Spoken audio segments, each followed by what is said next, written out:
Здравствуйте, в эфире «Настоящее время» из студии в Вашингтоне. С вами я, Игорь Тихоненко. И сегодня главное в программе.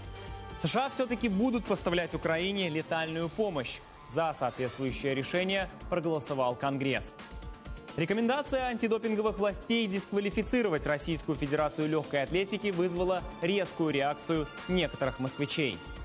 И сегодня в Соединенных Штатах отдают дань мужеству тех, кто участвовал в военных действиях в рядах американской армии. Ну, начинаем мы, как обычно, с новостей из Праги. Сергей, пожалуйста.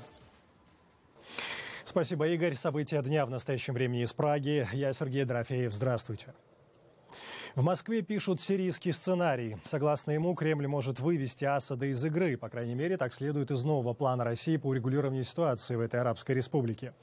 В распоряжении агентства Рейтер оказывается документ, согласно которому в ближайшие 1,5 года в Сирии должны пройти конституционная реформа и досрочные выборы.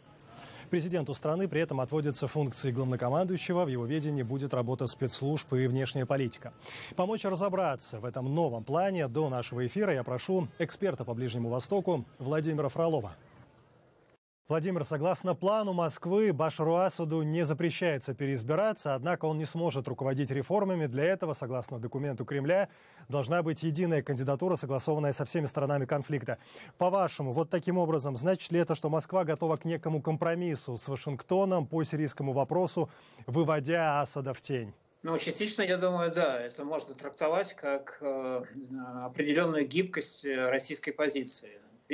Я думаю, что иранская позиция будет несколько жестче. То, что Асад не будет принимать участие в выработке новой конституции и нового политического режима в Сирии, он дает, по крайней мере, определенные основания для оппозиции принять такой формат внутрисирийского диалога.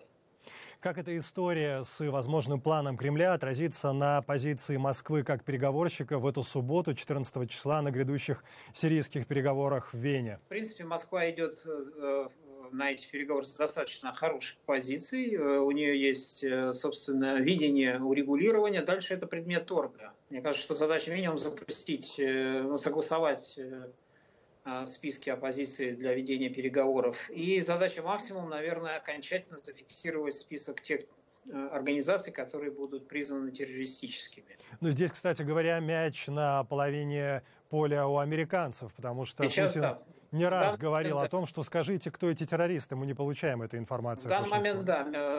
Москва передала список из 38 приемлемых для переговоров оппозиционеров. Какой-то список был подготовлен Саудовской Аравией, и якобы он во многом совпадает с российским. Вот хотелось бы узнать, каков список Саудовской Аравии. Дождемся субботы. Спасибо за ваш комментарий. Что же касается позиции Москвы, отмечу, МИД России не раз заявлял, что Асад на посту президента не принципиальный для Кремля вопрос. Главное, мол, влияние в регионе сохранить. Впрочем, на информацию о наличии у Москвы какого-то документа в МИД поспешили отреагировать, заявив, никакого плана по Сирии у России сегодня нет. Правда, существуют некие, цитата, идеи, наработки. Далее. Египет продолжает терять туристов. После крушения аэробуса от полетов в страну, кроме России, отказываются Великобритания, Нидерланды, Бельгия. Меры предосторожности вводят Испания и Франция. Белорусский монополист авиакомпания «Белави», отправив своих экспертов в египетские аэропорты, риски высокими там не признает и рейсы из Минска осуществлять продолжает. Киев же опасность ситуации пока оценивает. И дешевый отдых дороже риска. Украинцы пользуются случаем и летают к Красному морю практически за бесценок. Подробнее Ирина Кононенко. От $170 и вы в Египте. Все включено, обещают украинские турфирмы. В бархатный сезон среди украинцев особой популярностью пользуется отдых на берегу Красного моря. Взяла такие путевки недорогие, поэтому грех не полететь, знаете. Местные турфирмы, чтобы не потерять сферу заработка, таких как Марина, заманивают низкими ценами. Египет как страна туристическая делает все возможное для того, чтобы хоть как-то сохранить какие-то объемы, и поэтому на сегодняшний день я знаю, что там вдвое-втрое снижают цены на некоторые гостиницы. А те, кто все-таки боится лететь, пугают штрафами. Достаточно сложно вернуть деньги за эти поездки туроператорам, и в принципе это будет предмет договоренности между туроператорами. Авиаперевозчики успокаивают. Украинских туристов отправляют по безопасному маршруту. Сейчас самолеты, которые летят из городов Украины в Шарм-эль-Шейх, они облетают Синайский полуостров над территорией Африки. Получается, что на Синайский полуостров самолет заходит только непосредственно в момент взлета и посадки. Эксперты не установили точную причину крушения А-321. Александр Кава советует все-таки воздержаться от отдыха в Египте. Если будет доказано, что взрывчатка была в багаже пассажиров, то проблема уже не в пролете над Синайским полуостровом, а с процедурой досмотра, которая действует в аэропорту Шарм-эль-Шейх. Министерство иностранных дел страны насчитало 4000 украинцев, отдыхающих у Красного моря, и уже заявило о готовности в минутный срок помочь вывести всех желающих. Правда, за чьи деньги будут вывозить раньше времени, пока не уточняют. Ирина Кононенко, «Настоящее время», Киев. Теперь об эскалации конфликта на Донбассе. Там с начала недели опять стреляют. За минувшие сутки погибает еще один украинский военнослужащий. 5 получают ранения. О потерях со стороны боевиков непризнанных республик неизвестно.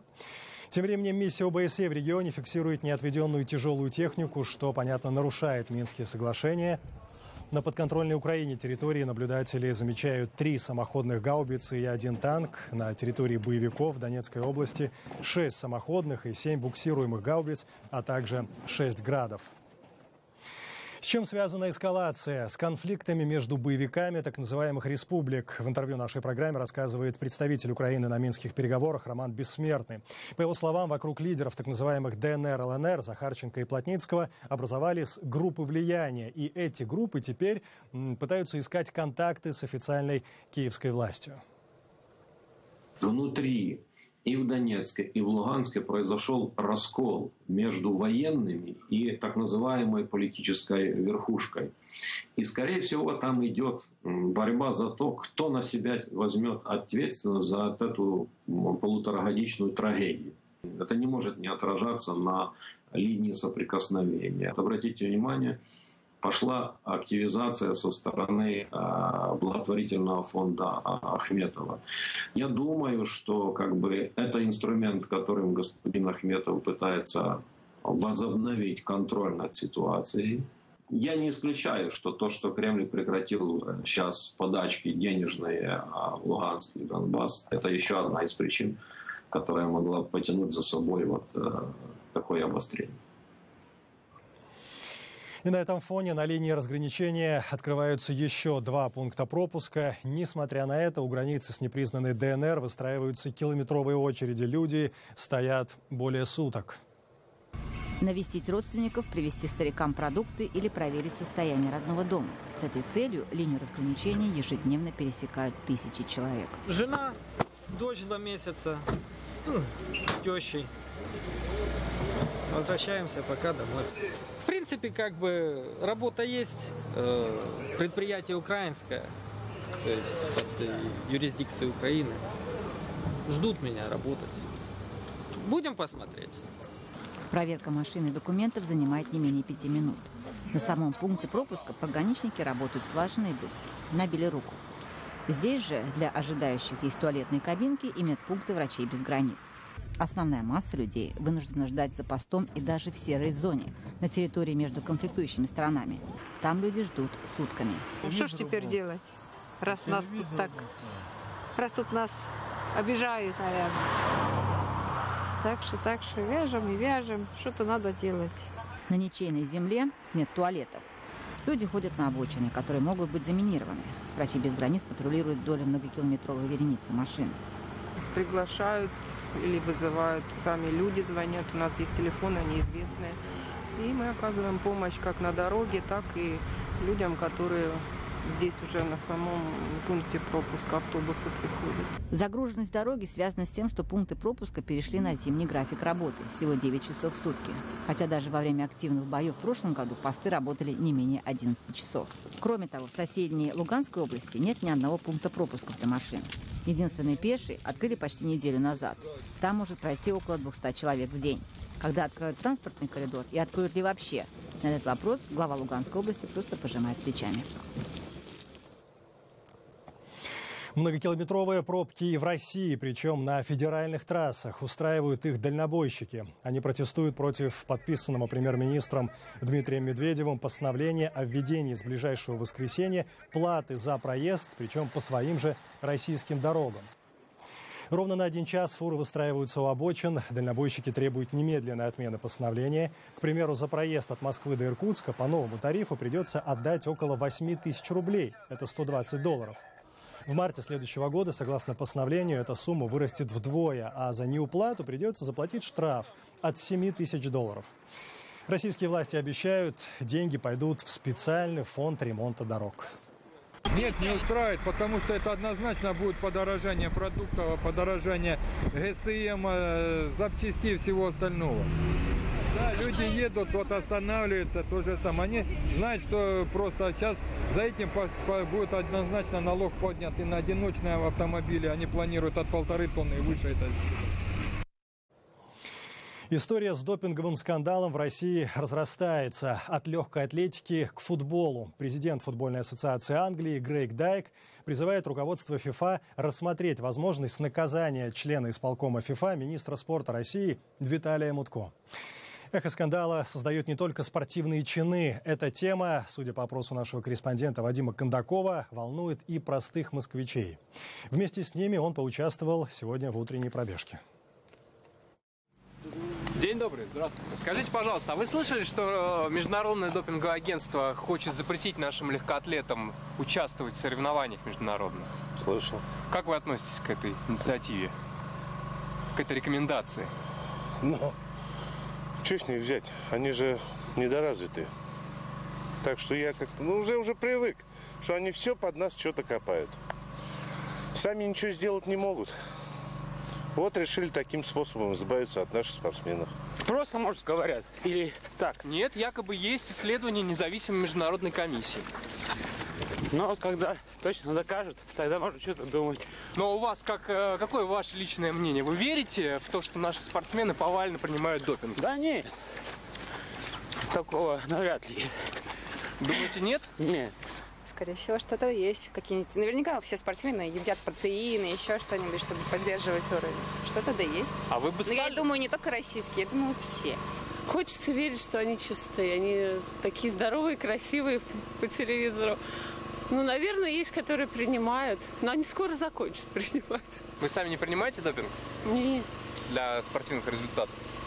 Нет, это все потом имеет плохие результаты. Я как-то попробовала.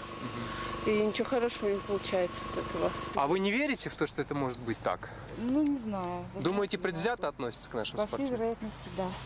А почему, как вы считаете?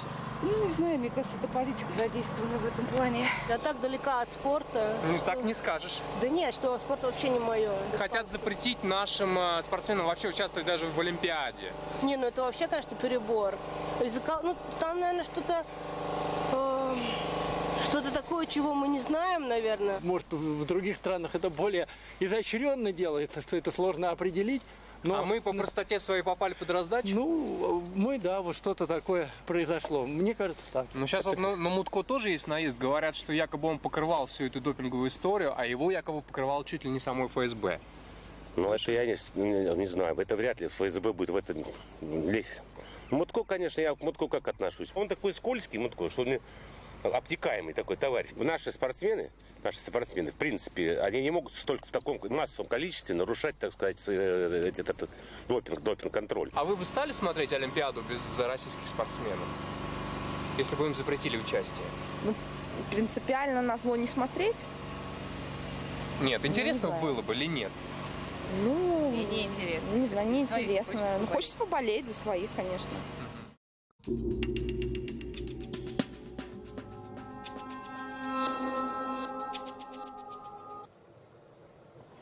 Конгресс США окончательно одобрил законопроект об обороне. В Киеве эту новость воспримут с удовлетворением. Игорь, подробности ваши. Да, Сергей, ты, наверное, абсолютно прав. Дело в том, что этот законопроект предполагает выделение до $50 миллионов на летальную военную помощь Украине и обязывает Белый дом отреагировать, если Россия будет признана нарушителем ключевого договора в сфере контроля над вооружениями. Через несколько часов после того, как законопроект стоимостью 607 миллиардов долларов был одобрен Сенатом, Белый дом сообщил, что президент Обама, вероятно, подпишет его. Палата представителей, нужно сказать, одобрила аналогичную версию законопроекта на прошлой неделе. На днях Всеукраинский совет церквей и религиозных организаций передал президенту Обаме письмо. В нем представители всех конфессий призывают американского лидера помочь преодолеть гуманитарный кризис в Украине. С духовными лидерами нации пообщалась моя коллега из украинской службы Юлия Ермоленко. Пережить зиму – вызов для 5 миллионов украинцев. Сейчас необходимую гуманитарную помощь получает лишь часть из них, говорят духовные лидеры нации, и обращаются к миру за помощью. Мы просим, допоможите нам. Мы просим, помогите нам. Мы віддаємо життя. Мы отдаем жизнь. А вы дайте нам просто гуманитарную помощь. Гуманитарную допомогу. Письмо с конкретными предложениями главы церквей передали через помощников президенту Обаме. Одна из идей, чтобы самолеты Национальной гвардии США доставляли уже собранный гуманитарный груз. В Белом доме намекнули, говорит раввин Блайх, из-за сложной бюрократической процедуры этой зимой помощи можно не дождаться. Они сказали нам, что лучше, чтобы мы искали доноров в частном секторе, потому что это будет гораздо быстрее. Но суть этой помощи в основном символическая. Соединенные Штаты делают очень много для нас. Поймите нас правильно. Мы просто хотим поднять это на другой уровень. Созданный еще в 90-х Всеукраинский совет церквей и религиозных организаций только после Евромайдана смог действительно объединить различные конфессии Украины. Это уникальная организация. Другой такой, наверное, нет в мире, когда лидеры всех религий объединяются ради благополучия всех людей в стране. Должен сказать это потому, что мы не говорим о религии. Когда мы встречаемся с политиками, они всегда говорят нам: «Невероятно, что вы работаете вместе». Я устал уже слышать, поэтому говорю. Знаете, религия — это абсолютная категория. Если я прав, не прав он. Если прав он, не прав я. Но мы можем собраться и работать вместе. В политике же ничего абсолютного, кроме абсолютного желания власти. Сейчас духовные лидеры нации стали еще и дипломатами, которые борются с российской пропагандой на международной арене и выполняют гуманитарную миссию. Мы знаем, что в Божьем законе есть две главные заповеди – любить Бога и любить ближнего своего. И все, что сегодня делают церкви разных конфессий, это служба ближнему в любви. Гуманитарный кризис поразил не только Европу Восточную, но и Западную. Крупнейшие со времен Второй мировой войны потоки беженцев продолжают пересекать Балканы, стремясь добраться до наиболее богатых стран Европейского Союза. С приближением холодов перед властями стоит нелегкая задача разместить мигрантов в безопасных условиях. Подробности в нашем следующем репортаже. Теплая осень в Европе – один из факторов продолжающегося массового прибытия мигрантов в Евросоюз по средиземноморскому маршруту. Однако с наступлением зимних холодов ситуация для тысяч мигрантов, пересекающих Балканы, вероятно, осложнится еще больше. В случае, если власти не предпримут необходимые меры, люди могут погибнуть. По мнению профессора университета Джонса Хопкинса Чарльза Гатти, международное сообщество должно отреагировать на эту угрозу уже сейчас. Балканские страны нуждаются в значительной финансовой поддержке для решения этой задачи. Совсем недавно канцлер Германии Ангела Меркель предложила Турции 3 миллиарда евро в рамках сотрудничества в решении этой ситуации. Это нелегкая проблема, и этих средств будет явно недостаточно. Летчик береговой охраны США Брайан Лиско большую часть своей карьеры проработал на поисково-спасательных операциях в Средиземном море. Он высоко оценил усилия европейских правительств, которые помогают мигрантам, прибывающим морем. Они выполняют достойную работу в условиях, когда тысячи человек приплывают на небезопасных судах. Контрабандисты делают деньги, пренебрегая безопасностью перевозимых людей.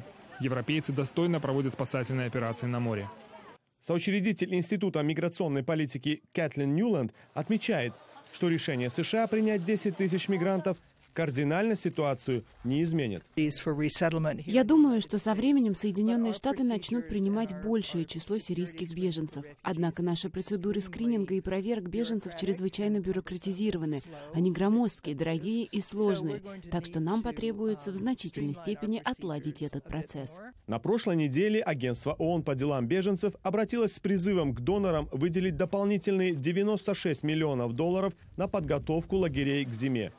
Так называемый план зимней эксплуатации фокусируется на поддержке таких стран, как Хорватия, Греция, Сербия, Словения и Македония, с тем, чтобы предотвратить риск гуманитарной катастрофы и гибели людей. Власти Словении начали строительство забора вдоль границы с Хорватией для того, чтобы контролировать поток мигрантов, которые пытаются попасть в первую очередь в Австрию и Германию. За последние несколько недель на территорию Словении прибыли около 180 тысяч человек. Одной из главных причин, по которой сегодня с Ближнего Востока, а также из стран Центральной и Южной Азии бегством спасаются сотни тысяч человек, продолжает оставаться деятельность жестоких террористических группировок ИГИЛ и Талибана. Мы поговорили с Нелли Лахут, старшим научным сотрудником Центра по борьбе с терроризмом при военной академии в Вестпойнте, и спросили ее о сходствах и различиях этих двух группировок. Талибан всегда представлял собой группировку, деятельность которой была полностью сосредоточена на Афганистане. А кроме того, они всегда очень хотели войти в состав сообщества наций, тогда как ИГИЛ попросту не признает законности Объединенных Наций, да и вообще законности современных национальных государств, и позиционирует себя как глобальный халифат, принципиально отвергающий любые границы. Исламское государство рассматривает себя как глобальную структуру, и вопрос о том, чтобы оно сделалось частью мирового сообщества, в принципе не может обсуждаться. Причем не потому, что этого не хочет международное сообщество, а прежде всего потому, что исламское государство не хочет быть его частью. В случае Талибана такая возможность существует. Агентство Рейтер продолжает настаивать на достоверности изложенной информации в материале об интервью с председателем правления «Газпромбанка» Андреем Акимовым. В статье, опубликованной 10 ноября, Акимов заявил, что Катерина Тихонова, возглавляющая проект «Инопрактика», который занимается строительством научной долины МГУ, является дочерью президента Российской Федерации Владимира Путина. Пресс-служба «Газпромбанка» назвала публикацию Рейтер подтасовкой и сообщила, что Акимов, цитата, с удивлением и неумением прочитал информацию агентства. Журналисты Рейтер утверждают, что имеют запись разговора с председателем правления «Газпромбанка». Минувшим вечером в Милуоки, штат Висконсин, состоялись очередные предвыборные дебаты среди республиканцев-претендентов на Белый дом. Как и предсказывали эксперты, этот раунд оказался увлекательнее предыдущих. Угроза выбыть из гонки заставляет кандидатов быть энергичнее, если не сказать агрессивнее. Главный итог вечера – Джеб Буш наконец сменил стратегию и дал отпор Дональду Трампу. А самые яркие дискуссии развернулись вокруг иммиграции и внешнеполитических вызовов. За дебатами наблюдал мой коллега Роман Мамонов, который сейчас выходит к нам на связь. Роман, привет. Тебе слово. Да, Игорь, приветствую. Собственно, говорили во время дебатов почти обо всех темах, которые только что были в нашем выпуске. И об Украине, и о России, и об ИГИЛ. Ну а что касается Джеба Буша, то, похоже, его решение нанять специального консультанта, специалиста по дебатам, сыграло роль. Он на этих дебатах действительно отыгрывал каждый удар, шутил и вообще даже как-то уколол Дональда Трампа, заявив, что, мол, спасибо тебе, Дональд, что позволил мне тут высказаться. Если говорить о тематике, то обсуждали и налоги, но в первую очередь, наверное, самые яркие дискуссии разгорелись вокруг иммиграционного вопроса. И вот, например, что заявил Дональд Трамп, и в ответ ему один из кандидатов Джон Кесик. Позвольте мне вам напомнить про Дуайта Эйзенхауэра. Он был отличным президентом, люди любили его. Он депортировал 1,5 миллиона нелегальных иммигрантов. Дуайт Эйзенхауэр сделал это. Да, это не сделает нас милыми и дружелюбными, но у нас просто нет выбора. Если они соблюдали законы, если они заплатили штрафы, они могут остаться. Мы должны защищать границу. Все вновь прибывающие нелегалы должны отправляться обратно. Но эти 11 миллионов человек, признайте это, мы не можем их просто взять и отправить обратно через границу. Это нелепо. Вот это показывает раскол в республиканской партии относительно одной из главных тем во внутренней политике. Джеб Буш, кстати, очень достаточно жестко ответил Трампу, заявив, что тот, безусловно, использует нелепые аргументы, и нельзя просто взять и отправить 11 миллионов человек. Это экономически непонятно, и как это реализовать. И самое главное, что это разрушит семьи и нанесет огромный удар по репутации Соединенных Штатов. О внешней политике говорили также достаточно подробно, и зашла речь в том числе о Владимире Путине. Дональд Трамп, который неоднократно говорил, что у меня, мол, с Путиным все будет хорошо, я с ним найду общий язык, и в этот раз вбросил провокационную идею, что, мол, пусть Путин разбирается в Сирии, а я предпочту постоять в стороне, пока Путин решит вопрос с ИГИЛ. И в ответ вот что ответил, например, Марко Рубио и Джеб Буш, которые, естественно, сразу раскритиковали Трампа.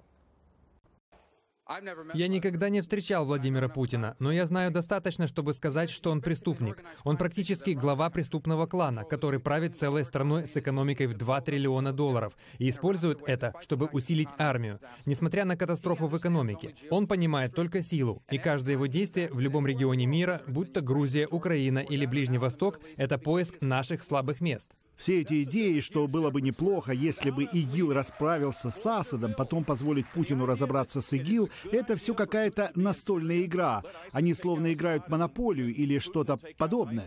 Но это не то, как надо решать проблему. Так что даже в этом вопросе мы видим существование разных видений, разных идей в республиканском штабе. Надо сказать, что в принципе дебаты действительно были в этот момент, в этот раз более такими, значит, сфокусированными, более точечными. И надо сказать, что, безусловно, Джеб Буш, наверное, главный человек, который соберет дивиденды по итогам этого политического телепоединка. Игорь. Спасибо, Роман. В прямом эфире был наш корреспондент Роман Мамонов. Сегодня в США отмечают День ветеранов. В этот день в стране отдают дань мужеству тех, кто участвовал в любых военных действиях в рядах американской армии. Наш корреспондент Виктория Купчинецкая вышла на главную площадь Нью-Йорка, Таймс-сквер, и послушала патриотические песни, которые там исполняли по случаю праздника. «Оркестр гордости» – так назвали организаторы эту музыкальную группу, сформированную специально для выступлений в честь Дня ветеранов. Этот праздник отмечается в США всегда 11 ноября, в годовщину окончания Первой мировой войны. С 1954 года он посвящается ветеранам всех войн, в которых принимала участие Америка.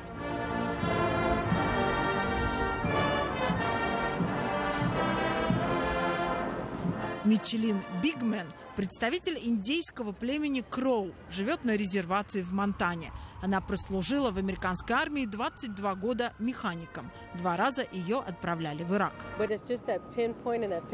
этот день мы все собираемся вместе, вне зависимости от того, в какой войне участвовали. Вторая мировая, Корея, Вьетнам. Собираются ветераны самых разных национальностей. И мы открываем свое сердце Америке. Вновь приносим присягу американскому флагу и американским свободам. И друг другу. Потому что мы, ветераны, теперь друг другу, как братья и сестры.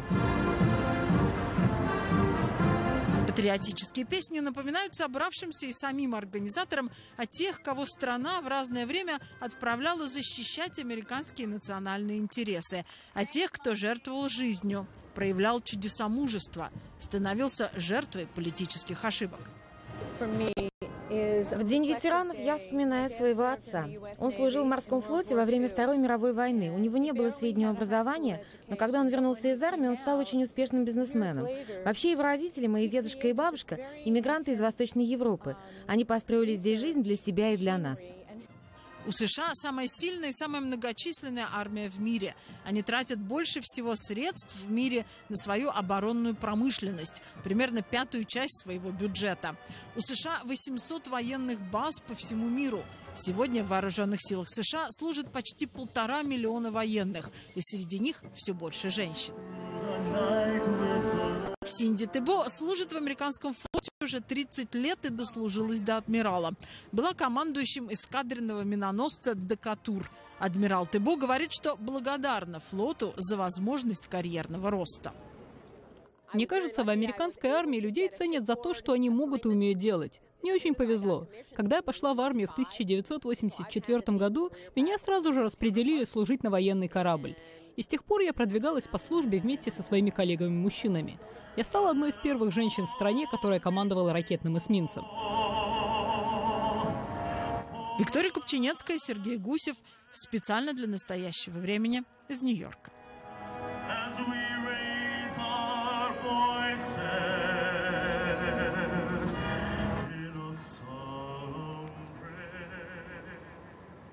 Ну что ж, на этом наша передача подошла к концу. Спасибо, что были с нами. Мы благодарим наших коллег в Праге и прощаемся с вами до завтра.